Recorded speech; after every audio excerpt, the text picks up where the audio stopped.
নমস্কার বন্ধুরা, রিমির বাঙালি রান্নাঘরে আপনাদের সবাইকে স্বাগত। নতুন বন্ধু হয়ে থাকলে সাবস্ক্রাইব করে বেল আইকনটি প্রেস করে দেবেন। আজকে আমি এমন একটা ইউনিক আর টেস্টি তাওয়া কাবাব রেসিপি নিয়ে চলে এসেছি, যেটা মুখে দিলেই মিলিয়ে যাবে আর মনে হবে আপনি মাংসের কাবাব খাচ্ছেন। কি বিশ্বাস হচ্ছে না? তাহলে চটপট একটা লাইক দিয়ে ভিডিওটা দেখে নিন আর অল্প উপকরণে বাড়িতে বানিয়ে ফেলুন। কাঁচকলার কাবাব বানানোর জন্য নিয়েছি দুটো কাঁচকলা। আমি এখানে বড় দেখে দুটো কাঁচকলা নিয়েছি আর নিয়েছি একটা ছোট সাইজের আলু। এবার কাঁচকলা আর আলুটাকে আমি প্রেসার কুকারে সেদ্ধ করে নেব। তার জন্য কাঁচকলাটাকে আমি কেটে নিচ্ছি।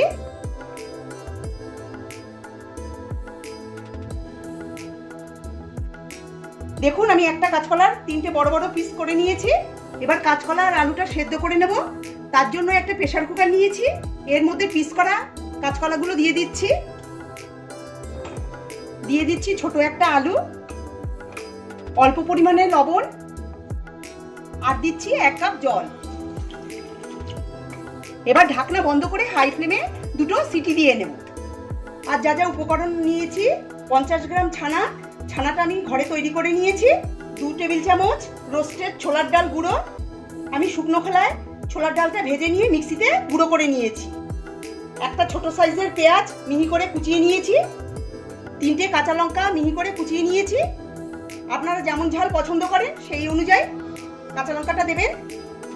2 টেবিল চামচ ধনেপাতা কুচি, ধনের গুঁড়ো 1/2 চা চামচ, জিরের গুঁড়ো 1/2 চা চামচ, গরম মশলা গুঁড়ো 1/4 চা চামচ, লাল লঙ্কার গুঁড়ো 1/2 চা চামচ, 1/2 চা চামচ আদা রসুন পেস্ট, স্বাদমতো লবণ, স্বাদমতো চিনি, আপনারা চিনিটা পছন্দ না করলে নাও দিতে পারেন, 1/2 চা চামচ আমচুর পাউডার, আর লাগবে সাদা তেল।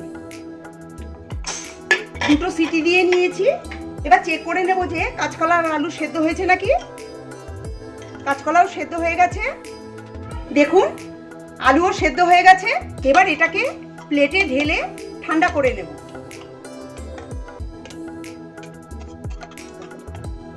কাঁচকলা আর আলু কিছুটা ঠান্ডা করে নিয়েছি। এবার এটা খোসা ছাড়িয়ে নেব।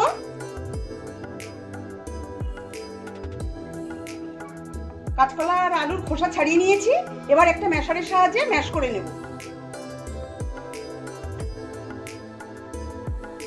ভালো করে ম্যাশ করে নিয়েছি। আমি হাত দিয়ে ছানাটাকে মিহি করে মেখে নিচ্ছি। এবার একটা মিক্সিং বোলে দিয়ে দিচ্ছি ম্যাশ করে রাখা আলু আর কাঁচকলা, দিয়ে দিচ্ছি ছানা, দিয়ে দিচ্ছি রোস্টেড ছোলার ডাল গুঁড়ো, পেঁয়াজ কুচি, কাঁচা লঙ্কা কুচি, জিরে আর ধনের গুঁড়ো, লাল লঙ্কার গুঁড়ো, আদা রসুন পেস্ট, ধনেপাতা কুচি, দিচ্ছি আমচুর পাউডার, গরম মশলার গুঁড়ো, স্বাদমতো লবণ আর দিচ্ছি স্বাদমতো চিনি। এবার সমস্ত উপকরণ দিয়ে খুব ভালো করে মেখে নিতে হবে। খুব ভালো করে মেখে নিতে হবে যাতে একটু দানাও না থাকে। টিকিয়া বা কাবাবের আকারে এটাকে গড়ে নিতে হবে। খুব ভালো করে মেখে নিয়েছি। এবার আমি টিকিয়া বা কাবাব তৈরি করে নেব। তার জন্য হাতে সামান্য একটু তেল নিয়ে নিচ্ছি, সাদা তেল। এবার 2 হাতে তালুতে তেলটা ভালো করে মাখিয়ে নেব।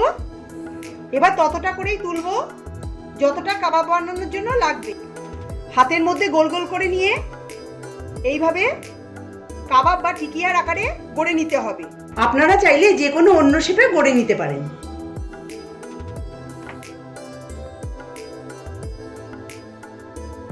দেখুন, এইভাবে সাইডগুলো চেপে চেপে দিতে হবে।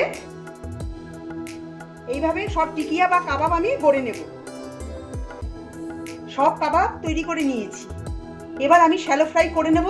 প্যান বসিয়ে অল্প পরিমাণ সাদা তেল গরম করে নেব। আমি শ্যালো ফ্রাই করব। এবার একটা একটা করে কাবাব তেলে দিয়ে দিচ্ছি। রেসিপিটা ভালো লাগলে লাইক করবেন, শেয়ার করবেন সকলের সাথে, আর অবশ্যই চ্যানেলটাকে সাবস্ক্রাইব করবেন, পাশে থাকা বেল আইকনটি ক্লিক করে।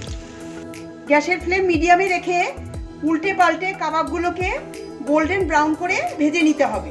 হাই ফ্লেমে কিন্তু কাবাবগুলো ভাজবেন না, তাহলে কাবাবের ওপরটা পুড়ে যেতে পারে আর ভেতরটা কাঁচা থাকতে পারে। এক পিঠ ভাজা হলে অপর পিঠ উল্টে ভেজে নিতে হবে। এভাবেই আমি উল্টে পাল্টে সমস্ত কাবাবগুলো ভেজে নেব। এক পিঠ ভাজা হয়ে গেছে, অপর পিঠ আমি উল্টে ভেজে নিচ্ছি। কাবাব আমার গোল্ডেন ব্রাউন করে ফ্রাই করা হয়ে গেছে। এবার আমি এটাকে তুলে একটা প্লেটে রেখে দিচ্ছি। গরম গরম কাবাব পরিবেশন করুন পেঁয়াজ আর টমেটো কেচাপের সাথে। বিকেলবেলা চায়ের সাথে এই রেসিপিটা গরম গরম চটজলদি বানিয়ে নিতে পারবেন। আমার আজকের রেসিপি যদি ভালো লেগে থাকে তবে কমেন্ট করে জানাবেন। নতুন বন্ধু হয়ে থাকলে আমার চ্যানেলটিকে সাবস্ক্রাইব করার অনুরোধ জানালাম।